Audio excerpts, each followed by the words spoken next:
And now, it's time for another Dice Tower review with Tom Vasel. Hey folks, today we're taking a look at a game called Venetia. Now I have to be honest, the box itself is not one that really got me excited. Everyone in the box is dour looking. Of course, I don't know why. They never look happy. But when I saw that this game was designed by two of the same people who did War of the Ring, I was very excited about it. When I opened it up and looked at the board and the pieces, it still looked a little blasé, but it had some cool ideas in it. Is that enough to make a good game? Let's take a look.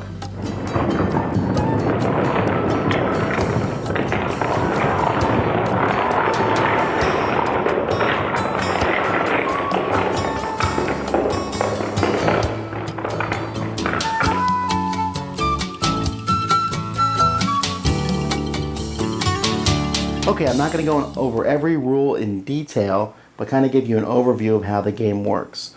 Each player is trying to score points, and they're going to be scoring points by having influence in different colonies on the board. Different colonies on the board you can see here.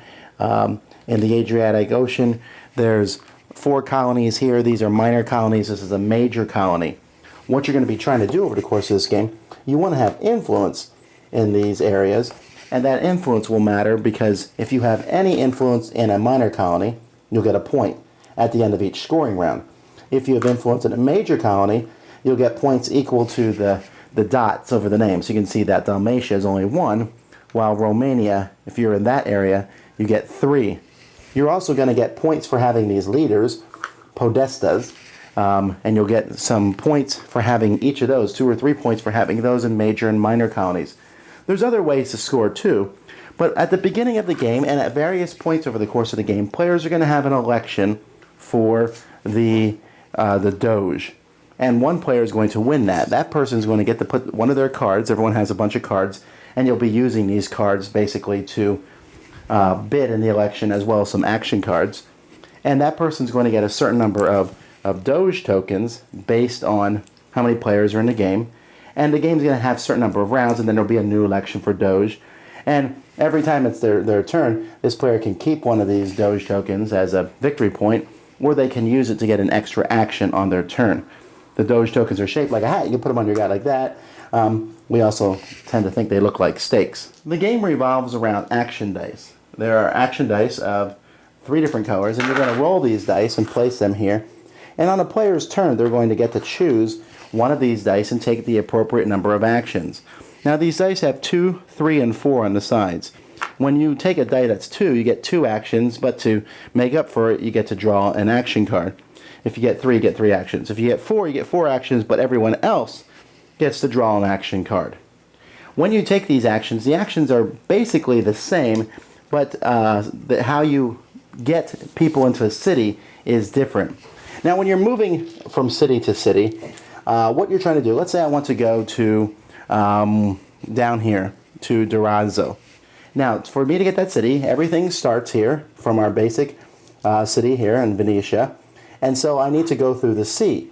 So if there is none of my markers here in the sea, I would need to place one there for an action, and then place one here for an action, and then place one there for an action. That would be 3 actions to place that there. Now, as I'm placing these in the sea zones, each sea zone has a number.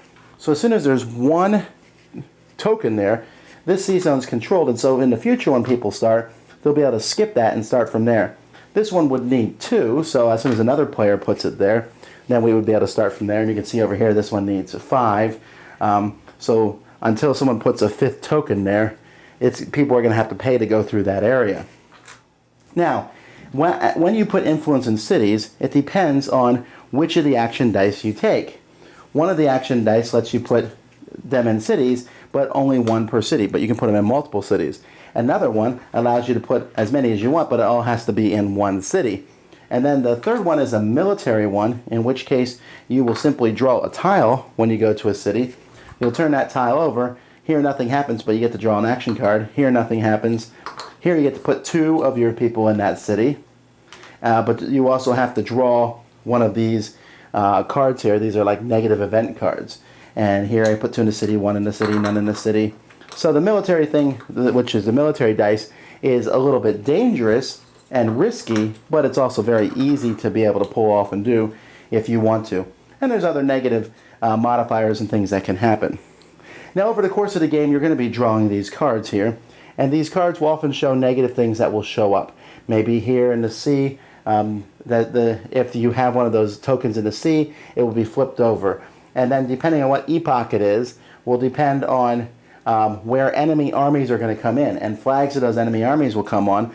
Players will be able to use actions to get rid of these tokens when they show up on the board in various places. And will get points at the end of an epoch for the number of different flags of things they've captured. And enemy fleets will show up and you'll be able to use action points to get rid of them and do the same thing to that.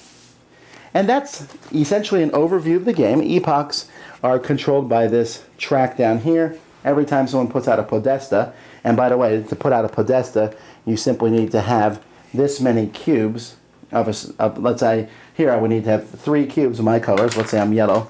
Once I put 3 cubes there, I can put a Podesta there. Someone else to put a Podesta there would have to put more than 3 cubes. However, whenever there's more than 6 cubes, everyone has to remove 1. But anyhow, anytime someone puts out a Podesta, they'll be moving this along the track here, or one of those C markers, the Venetian control markers. When it reaches here, Epoch 1 is over. Then, after that, negative events will be moving this black marker. White marker will be moving this way. When they meet, Epoch 2 will end, Epoch 3 will end. There was also an alternate way. These action cards, and these are a big deal, these action cards, and I shouldn't neglect talking about them. But there's all sorts of action cards. For example, this one here. This one's free to play. If you place at least 1 influence in a minor colony in Romania, draw a victory point token. Now, there are many victory point tokens in the game, and you'll be drawing from them. And these victory point tokens will range from 1 to 3. And at the end of an epoch, you will score equal to your 3 highest victory point tokens. Many of these cards also, as you can see, instead of playing it for the card, I has coins, and on my turn, when I get these cards, I can put them up here on wherever my icon of my color is, and that will be used in the next Doge election. And you can see the Doge gives you the tokens, which give you extra actions and victory points. So there's different things here, and you have to know when best to use the cards. There's as I said, there's a variant where you can also do some more things with the elections here with these 3 cities, and there's some extra little buildings that can be built on the board. But this is the basic version of the game. After 3 epochs, whoever has the most points is the winner. There's some things I really like in Venetia. First of all, I love the action dice. I love the idea that each of the action dice does different things. I like that you choose one in your turn, and you get some actions, and you can use action cards to supplement what you do on the board. And then moving around, and there's, tiny bits of combat, although combat tiles and placing markers is just not nearly as exciting as rolling dice or whatever. It's more of an area control game. And it starts easy. You got to build close to Venetia, and building farther away from Venetia, Venetia can get you lots more points, but it's also very dangerous. There are some problems with this game. One, it's very fiddly. These flags tokens are all double-sided, so you're flipping them over to find the right flag that you're going to put out, and you're moving different pieces around all the time, and when you flip over the negative event cards, you got to figure out what goes where. And also, on a player's turn, there's really a wide open range of options you can do, so players can kind of bog down trying what to do. The second problem is these action cards. I do like the action cards quite a bit. The problem with these action cards is some of them are much better than others. There's no question about that. Some of them are much easier to do than others. Some of them just give you victory points basically by playing them. Others you got to work for. But they're all very powerful cards compared to the game. And so the game really revolves around how useful these cards are, to the point sometimes where it seems like much of the other play doesn't matter if I got some good cards and we're able to use those. Couple that with the victory point token thing, and this just drives me nuts. This is similar to the victory points in Eclipse. There's not a lot of victory points in this game. And so when you have victory point tokens that are 1 to 3, you say, we'll get a lot of them before the epoch ends. But let's say I get 5 victory point tokens, and I'm just unlucky. I get 3 1s and 2 2s. And you draw 3, and you get 2 3s and a 2. So you just scored 8 points, and I've scored 5. And I put more effort into it than you did. And it just doesn't balance out as well as I want to. The biggest problem this game has is, despite the election for the Doge, which I thought sounded interesting, despite the action dice, despite everything that was involved, it just felt boring.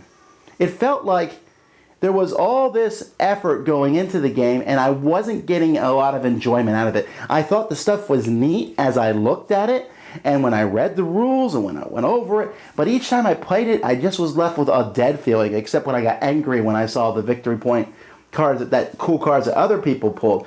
And sometimes I'd pull a great card and be like, man, I just got lucky pulling this card. It's interesting, but it's random. You never know where the enemies are going to show up. They could show up, they could totally decimate you in one area. Because when they show up, they take a cube out of each spot in that area, and that could be like where you put all your eggs in one basket. But you really have no indication of where the enemy is going to show up, unless, of course, you get a card that lets you look and see where they're going to show up. I can't really recommend it. I think some people will like it, but I played it with some diehard Euro gamers, and they weren't very interested in either. The luck of these cards and the tiles turned them off. As someone who likes that sort of thing, I thought I liked that too, but it seemed a little too swingy and the game a little too blasé and boring for my taste. So, a lot of cool ideas, but it didn't gel into a good game, in my opinion. Venetia. Thanks so much for watching the Dice Tower videos. Find more great videos and reviews, as well as our top-rated audio podcast at Dicetower.com. You can also find other great shows at Dicetowernetwork.com. I'm Eric Summerer, and you've been watching The Dice Tower. The Dice Tower is sponsored by Cool Stuff Inc., where you can find great games for great prices. Cool stuff in stock. Check them out at CoolStuffInc.com. Shut the door.